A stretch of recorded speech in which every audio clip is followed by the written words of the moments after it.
Hello friends, তো আমরা মূলত বিসিএস বা বিভিন্ন জব কোশ্চেনের যে মানসিক দক্ষতা আসে সেই ধরনের কিছু প্রশ্ন নিয়ে আলোচনা করছিলাম। তো আমাদের লাস্ট টপিক ছিল হচ্ছে যে ক্যালেন্ডার ভিত্তিক কোনো বার অথবা তারিখ দেওয়া থাকলে সেটা কী বার হবে সেটা বের করা। তো এটার আর দু একটা প্রবলেম দেখে আমরা খুব মজার একটা জিনিস আজকে দেখব। সেটা হচ্ছে যে যেমন এখানে আমরা যদি দেখি 2020-এর 3 জানুয়ারি শুক্রবার হলে 12 ফেব্রুয়ারি কী বার হবে। তো এখানে আমাদের 3 জানুয়ারি থেকে 3 ফেব্রুয়ারি পর্যন্ত তারিখ এক মাস যেহেতু, তো এটা আমাদের 31 দিন, আর 31 দিন সাথে আবার 12 ফেব্রুয়ারি, তার মানে 31 যোগ 12 আমাদের 3 আর 2 1 আর 2 3 আর 3 আর 1 4।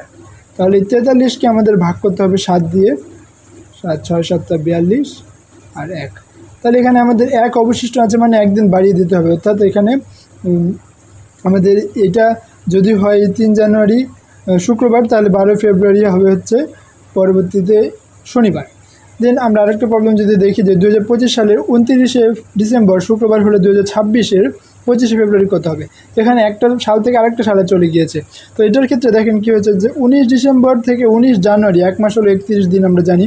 তারপরে হচ্ছে 19 জানুয়ারি থেকে 19 ফেব্রুয়ারি আবার 31 দিন, কারণ এই জানুয়ারি বা ডিসেম্বর এই মাসগুলো 31 বলে 31 করে যোগ হচ্ছে। দেন আমাদের প্রশ্নে আসছে হচ্ছে 25 ফেব্রুয়ারি। তো 25 ফেব্রুয়ারির জন্য যেহেতু মানে 19 ফেব্রুয়ারি পর্যন্ত 31 দিন, তাহলে 19 থেকে 25 আরও 6 দিন যোগ হবে, তাহলে 31 যোগ 31 যোগ 6, তাহলে টোটাল হলো 68 দিন। তো 68কে আমরা যদি 7 দিয়ে ভাগ করি তো অবশ্যই থাকতেছে 4, মানে আমাদের যে শুক্রবার ছিল শুক্রবারের সাথে আরও 4 দিন যোগ করতে হবে, শনি রবি সোম মঙ্গল, অর্থাৎ মঙ্গলবার হবে এটার অ্যান্সার। দেন আমরা আরেকটা জিনিস একটু জেনে রাখি, সেটা হলো যে ধরেন 1994 সালের 1 জানুয়ারি যদি শনিবার হয়, তাহলে 1995 সালের 1 জানুয়ারি হবে হচ্ছে তার জাস্ট একটা বার এগিয়ে যাবে, অর্থাৎ রবিবার।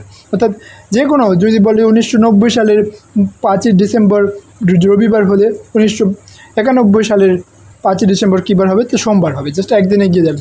তো আমরা যে আরেকটা খুব ইম্পর্টেন্ট জিনিস দেখবো, সেটা হচ্ছে যে কোনো সালের যে কোনো তারিখ যদি আমাদের বলে, তাহলে আমরা সেটা বলে দিতে পারবো কী বার। অর্থাৎ যেমন ঐতিহাসিক মনে করেন যে 1757 সাল, অর্থাৎ আমাদের যে বাংলা সিরাজউদ্দৌলা যেদিন পতন হয়েছিল 23শে জুন, সেই দিনটা কী বার ছিল সেটা যদি আমাদের বের করতে বলে, সেটার জন্য একটা কোড আছে, আমরা একটু জিনিসটা দেখবো খুব সংক্ষেপে।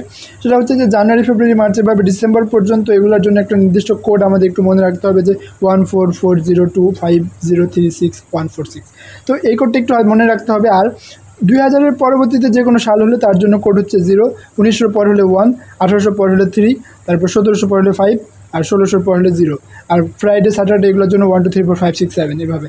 সো এখন আমাদের যদি আমরা জুনের জন্য দেখতে চাচ্ছি, আমরা 5 আসবে এখানে, যে 5